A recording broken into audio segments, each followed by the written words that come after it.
کہ اس کا اوپر والا دھڑ ہلنے لگا، جسے دیکھتے ہی میری جان جیسے لہو پر تک آ گئی اور میرا دل تیزی سے دھڑکنے لگا۔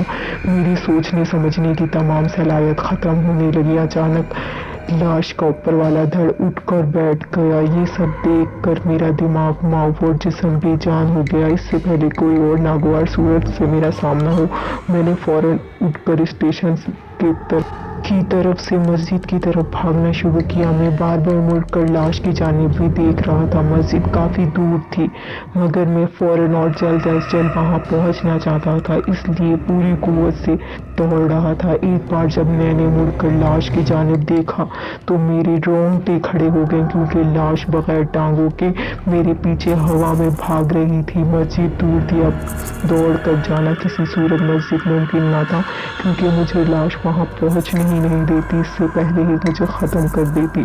اسی لیے میں ایک راستے میں موجود کمرے میں گھس گیا، جو کہ گاؤں والوں نے اپنی زمین پر بنایا تھا۔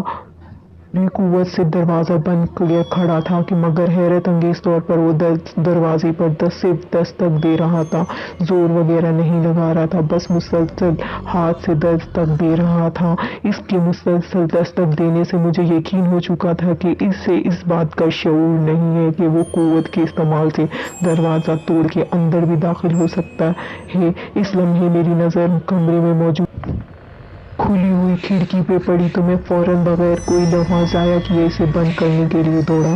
ابھی میں کھڑکی بند کرنے ہی والا تھا کہ فوراً وہ لاش کھڑکی کے سامنے پہنچ گئی، مگر میں نے پوری طاقت اور زبردست قوت ارادی سے وہ کھڑکی بند کر دی، لیکن اس کا آدھا ہاتھ اس کھڑکی میں ہی پھنس گیا۔ مگر میری تمام تر کوششوں کے باوجود بھی کھڑکی مکمل طور پر بند نہ ہو سکی۔ پھر اچانک میرے ذہن میں ایک ترکیب آئی۔ میں نے کھڑکی کو تھوڑا کھول کر بند کرنا چاہا، جس کی وجہ سے اس کا ہاتھ باہر نکل گیا۔ میں نے کھڑکی مکمل طور پر بند کر دی۔ وہ لاش دروازے اور کھڑکی پر مسلسل دستک دے رہی تھی، مگر اندر داخل ہونے سے قاصر رہی۔ پھر تھک ہار کر اس نے دستک کی بجائے دروازہ کھرچنا شروع کر لکڑی کا دروازہ ہونے کی وجہ سے اب وہ لاش اس سے کھرچنے سے محروم رہی تو غصے سے پاگل ہو کر وہ کمرے کے چاروں طرف زور زور سے ہاتھ مارنے لگی۔ تھوڑی دیر بعد مکمل خاموشی چھا گئی، جیسے کہ ہر طرف ہو کا عالم ہو۔ کمرے کے اندر ہبس بہت زیادہ تھی، گرمی کی شدت کی وجہ سے اندر ٹھہرنا انتہائی مشکل ہو رہا تھا۔ آدھا گھنٹہ بالکل خاموشی رہی اور اب شدید ہبس اور گرمی سے میرا برا حال ہو گیا اور بند کمرے کی وجہ سے یہاں ٹھہرنا مشکل تھا۔ تو اب میں نے باہر نکلنے کا سوچا۔ میں کمرے سے نکل کر مسجد کی طرف دوڑنا چاہتا تھا کہ میرے کندھے پر پیچھے سے کسی نے ہاتھ رکھ دیا۔ مجھے ایسا محسوس ہوا جیسے خوف سے میری رگوں میں خون جم گیا ہو۔ جب میں نے پیچھے مڑ کر دیکھا تو وہی لاش میرے پیچھے کھڑی تھی۔ اس نے فوراً مجھ پر حملہ کر دیا۔ میں نیچے گر گیا۔ جب وہ میرے اوپر گرا تو مجھے یوں لگا جیسے کوئی پہاڑ مجھ پر آن گرا ہو۔ وہ غصے سے پاگل ہو کر مجھے فوراً ختم کر دینا چاہتی تھی۔ مجھے موت بالکل میرے سامنے نظر آ رہی تھی، اس لیے میں نے آخری بار اس سے بچنے کے لیے آخری کوشش کی اور پوری قوت سے اسے دھکا دے دیا۔ میں نے موقع کا فائدہ اٹھاتے ہوئے دوبارہ خود کو کمرے میں بند کر لیا اور اس بار میں سوچنے لگا جیسے آج میری آخری رات ہے۔ میں رو رو کے اللہ سے دعا مانگنے لگا کہ کسی طرح یہ منحوس اور خوفناک رات گزر جائے۔ تھوڑی دیر بعد پھر دروازے پر ٹھک ٹھک ہونے لگی۔ میں خوف سے کانپنے لگا۔ دستک دینے کے ساتھ ساتھ اس کے منہ سے عجیب و غریب اور خوفناک آوازیں نکل رہی تھیں۔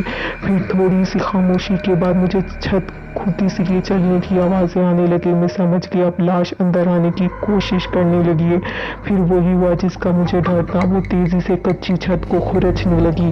میں انتہائی بے بسی کے عالم میں بیٹھا ہوا تھا۔ مجھے یقین تھا وہ جلد ہی چھت سے اندر داخل ہو جائے گی، کیونکہ چھت دروازے اور اینٹوں کی طرح مضبوط نہ تھی۔ خوف سے میرا حلق خشک ہو رہا تھا، دل تیزی سے دھڑک رہا تھا۔ مجھے اپنی موت اب یقینی نظر آ رہی تھی۔ لاش تیزی سے چھت کھرچنے میں لگی ہوئی تھی، اب تو باقاعدہ اندر مٹی گرنا شروع ہو گئی تھی۔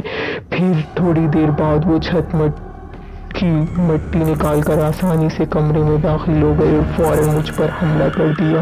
اس کی حملے نے مجھے کافی حد تک زخمی کر دیا تھا، جب تک انسان میں مکمل سانس نہ بند ہو جائے تب تک وہ بچنے کی آخری حد تک کوشش جاری رکھتا ہے، چاہے موت بالکل سامنے ہی کیوں نہ کھڑی ہو جائے۔ آخری بار اس نے اس سے بچنے کی خاطر اپنی پوری قوت سے اسے دھکا دے کر دور پھینکنے کی کامیاب کوشش کی۔ وہ دیوار سے ٹکرا کر دروازے کے سامنے بیٹھ گیا۔ وہ میری پریشانی اور بے بسی کو شیطانی انداز میں کہتے لگانے لگا، جیسے مجھے کہہ رہا ہوں، اب تم مجھ سے بچ نہیں سکتے۔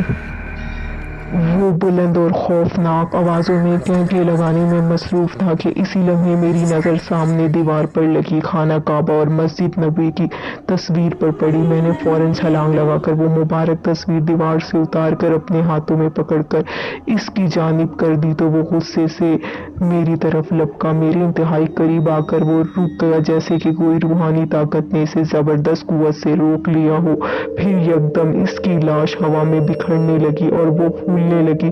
پھر اس میں سرخ رنگ کا ہیولا نمودار ہو کر دروازے کے سوراخ سے باہر نکل گیا اور چند منٹوں بعد ہی دروازے کی کنڈی کھل گئی اور وہ لاش بھی دھواں بن کر ہوا میں اڑ گئی۔ مزید ایسی کہانیاں سننے کے لیے میرے چینل کو سبسکرائب کریں۔